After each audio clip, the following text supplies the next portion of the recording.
Bonjour à tous, bienvenue dans cette nouvelle vidéo. Alors aujourd'hui, on va voir quelle pierre pour favoriser la purification rénale.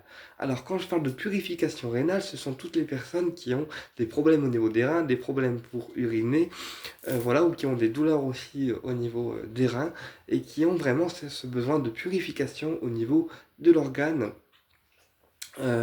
pour pouvoir permettre une meilleure circulation en fait et une meilleure fonction aussi des reins. Alors quelle pierre on pourra utiliser pour toutes les personnes qui ont des soucis au niveau des reins? Eh bien on pourra utiliser déjà en premier lieu le jade vert. Voilà, donc le jade vert que je vais vous montrer parce que je le possède. Alors je vous montre un vrai jade vert, un jade vert véritable.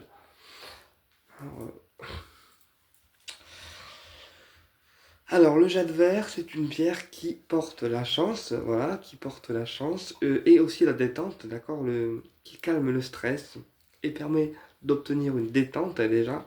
Et puis, il permet aussi de réussir les examens scolaires, les examens euh, au niveau des concours, les entretiens d'embauche également. Donc voilà à quoi ressemble un jade vert.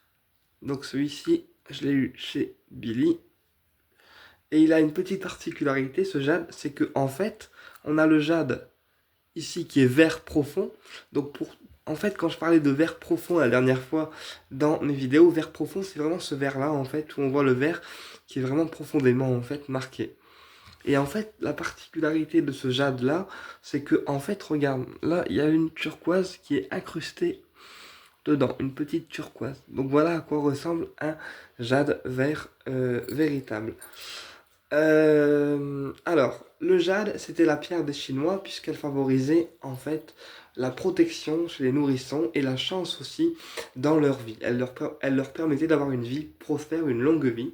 Et c'était la pierre de protection des Chinois. Et pour cause, pourquoi? Puisque c'est la pierre, la première qui a été découverte en lithothérapie et qui permettait de fabriquer en fait euh, les monuments historiques, voilà, étaient fabriqués en jade et ça permettait en fait d'apporter la chance en fait dans le lieu et aussi d'avoir cette sérénité.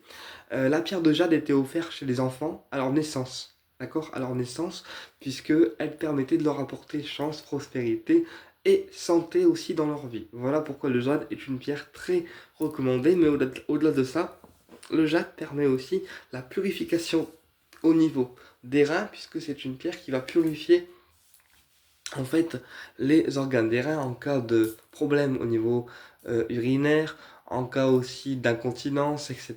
Le jade va vraiment entrer en ligne de compte pour opérer cette purification rénale.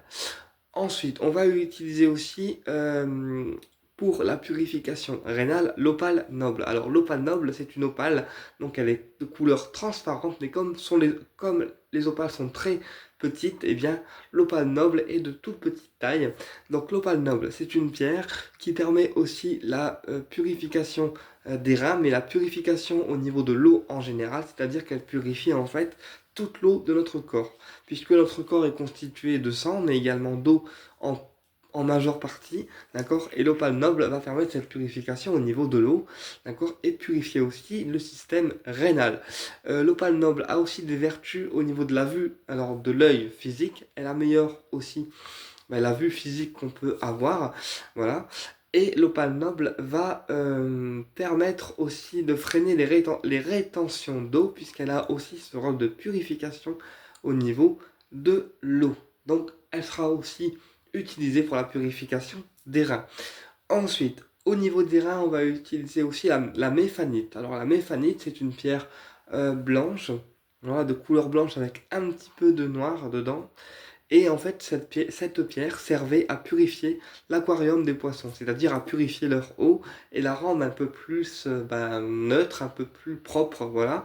Et donc, associé avec ces pierres, la méphanite, d'accord, c'est une pierre qui va parfaitement remplir son rôle au niveau de la purification rénale. Alors c'est une pierre qui n'est pas très connue en lithothérapie, mais elle permet parfaitement de purifier en fait tout ce qui rentre en ligne de compte avec les reins.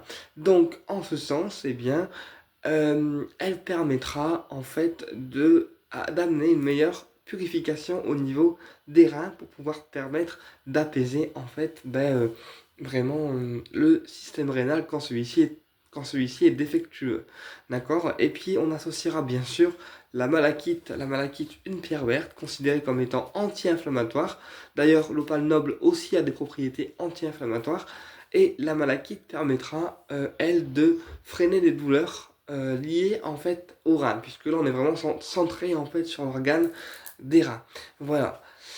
Eh bien écoutez, j'espère que cette vidéo vous a plu et on se retrouvera pour une vidéo où j'expliquerai quelle pierre utiliser pour les dyspraxies visio-spatiales, donc pour ma pathologie à moi. Comme ça au moins s'il y a des dyspraxiques dans la chaîne, eh ben, ils sauront avec quels minéraux apaiser leurs problématiques. Au plaisir de vous retrouver.